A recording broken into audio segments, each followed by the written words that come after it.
ಇದ್ದಂತಹ ಕ್ಷಿಪ್ರ ರಾಜಕೀಯ ಬೆಳವಣಿಗೆಗೆ ಸಂಬಂಧಪಟ್ಟಂತೆ ಡಿಕೆ ಶಿವಕುಮಾರ್ ವಿದೇಶದಿಂದ ವಾಪಸ್ ಆಗ್ತಾ ಇದ್ದ ಹಾಗೆ ಎದುರಾಳಿಗಳಿಗೆ ದೊಡ್ಡ ಚೆಕ್ ಮೇಟ್ ಅನ್ನ ನಿನ್ನೆ ಕೊಡಿಸುವಲ್ಲಿ ಯಶಸ್ವಿಯಾದರು.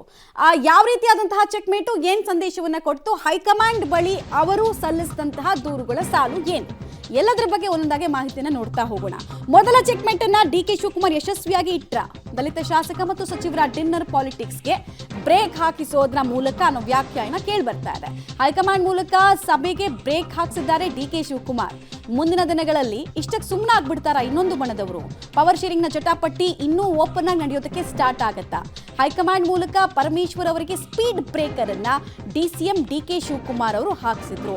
ಸೈಲೆಂಟ್ ಆಗಿ, ಅಂದ್ರೆ ನೀವು ಡಿಕೆ ಶಿವಕುಮಾರ್ ಅವರ ಮಾತುಗಳನ್ನ ಕೇಳಿಸ್ಕೊಂಡಿದ್ರೆ ನೆನಪಿರಬಹುದು, ಊಟಕ್ಕೆ ಸೇರಿದ್ರೆ ಏನ್ ತಪ್ಪು, ನೀವು ಸುಮ್ಮನೆ ಇಂಪಾರ್ಟೆನ್ಸ್ ಕೊಡ್ತಾ ಇದ್ದೀರಾ ಅಂತೆಲ್ಲ ಹೇಳಿದ್ರು. ಬೇರೆ ರೀತಿಯಾದಂತಹ ಇಂಪಾರ್ಟೆನ್ಸ್ ನಿಮ್ಮನ್ನು ಬಿಸಿ ಇಡೋದಕ್ಕೋಸ್ಕರ ಆಗ್ತಾ ಇದೆ ಇದೆಲ್ಲ ಅಂತ ಹೇಳಿದ್ರು. ಬಟ್ ಒಳಗೊಳಗೆ ಕುದೀತಾ ಇದ್ರು ಅನ್ನೋದು ನಿನ್ನೆಯ ಬೆಳವಣಿಗೆ ಮೂಲಕ ಸ್ಪಷ್ಟವಾಗ್ತಾ ಇತ್ತು. ಯಾಕಂದ್ರೆ ಪರಮೇಶ್ವರ್ ಅವರು ಒಂದು ಪತ್ರಿಕಾ ಪ್ರಕಟಣೆಯನ್ನೇ ಹೊರಡಿಸ್ಬಿಟ್ರು.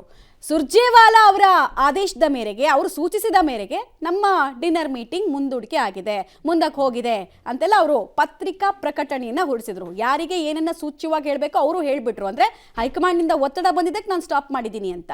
ಸೊ ಕೈ ಪವರ್ ಗೇಮ್ ಡಿಕೆ ಹೈಕಮಾಂಡ್ ಮುಂದೆ ಇಟ್ಟಂತಹ ಅಸಮಾಧಾನ ಏನು ಅನ್ನೋದನ್ನ ನೋಡೋದಾದ್ರೆ, ನಾನು ವಿದೇಶಕ್ಕೆ ಹೋಗಿದ್ದಾಗ ಸಿಎಂ ಬಣ ಸಭೆಯನ್ನ ಸೇರಿದೆ, ಡಿನ್ನರ್ ಹೆಸರಲ್ಲಿ ಪ್ರತ್ಯೇಕ ಸಭೆ ಮಾಡಿರೋದು ಸರಿಯಲ್ಲ ಅಂತ ಅವರು ತಮ್ಮ ಆಕ್ಷೇಪಣೆಯನ್ನ ಈ ಮೀಟಿಂಗ್ಗಳ ಸರಮಾಲೆಗೆ ಸಂಬಂಧಪಟ್ಟಂತೆ ವ್ಯಕ್ತಪಡಿಸಿದ್ದಾರೆ.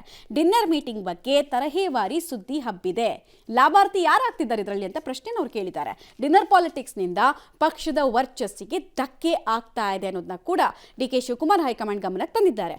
ಇಂತಹ ಚಟುವಟಿಕೆಗಳ ನಿಲ್ಲಿಸುವಂತೆ ಸೂಚಿಸಬೇಕು ಅಂತ ದೆಹಲಿ ಮಟ್ಟದಲ್ಲಿರುವಂತಹ ತಮ್ಮ ಪವರ್ ಅನ್ನು ಉಪಯೋಗಿಸಿಕೊಂಡಿದ್ದಾರೆ ಡಿಕೆ ಶಿವಕುಮಾರ್ ಅನ್ನೋ ಮಾತು.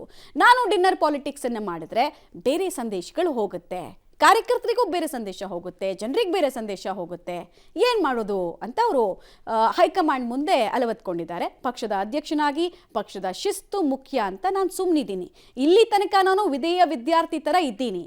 ಬಟ್ ಈ ಬೇರೆಯವ್ರು ಮಾಡುವಂತಹ ಪಾಲಿಟಿಕ್ಸ್ಗೆ ಏನು ಮಾಡೋದು, ಹಾಗಾದರೆ ಮಧ್ಯಾರ ಅರಿಯೋದು ಅಂತ ಕೇಳಿದ್ದಾರೆ.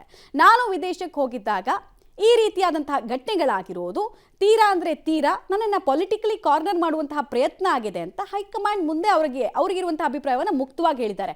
ಕ್ಯಾಮ್ರಾ ಮುಂದೆ ಊಟಕ್ಕೆ ಸೇರಿದ್ರೆ ತಪ್ಪೇನು ಅಂತ ಎಲ್ಲ ನಾಯಕರು ಕೇಳ್ತಾರೆ. ಆದರೆ ಪೊಲಿಟಿಕಲ್ ಸಿಗ್ನಿಫಿಕೆನ್ಸ್ ಇರೋದಕ್ಕೆ, ಪೊಲಿಟಿಕಲ್ ಇಂಪಾರ್ಟೆನ್ಸ್ ಇರೋದಕ್ಕೆ ಡಿನ್ನರ್ಗಳನ್ನೆಲ್ಲ ನೀವು ಮಾಡಂಗಿಲ್ಲ ಒಟ್ಟಿಗೆ ಸೇರಿ ಅಂತ ಹೈಕಮಾಂಡ್ ಮೂಲಕ ಹೇಳಿದ್ದಾರೆ. ಡಿಕೆ ಶಿವಕುಮಾರ್ ಇದೇ ರೀತಿ ನಡ್ಕೊಳ್ತಾರೆ. ಲಾಸ್ಟ್ ವಿಚಾರಗಳು ಬಂದಾಗ ಮೀಡಿಯಾ ಮುಂದೆ ಅವರು ಎಲ್ಲವನ್ನೂ ಹೇಳ್ಕೊಳ್ಳಲ್ಲ, ಎಷ್ಟು ಹೇಳಬೇಕು ಅಷ್ಟು ಹೇಳ್ತಾರೆ. ಬಟ್ ಒಳಗಡೆ ಅವ್ರು ಏನು ಪಾಲಿಟಿಕ್ಸ್ ಮಾಡಬೇಕು ಮಾಡ್ತಾರೆ.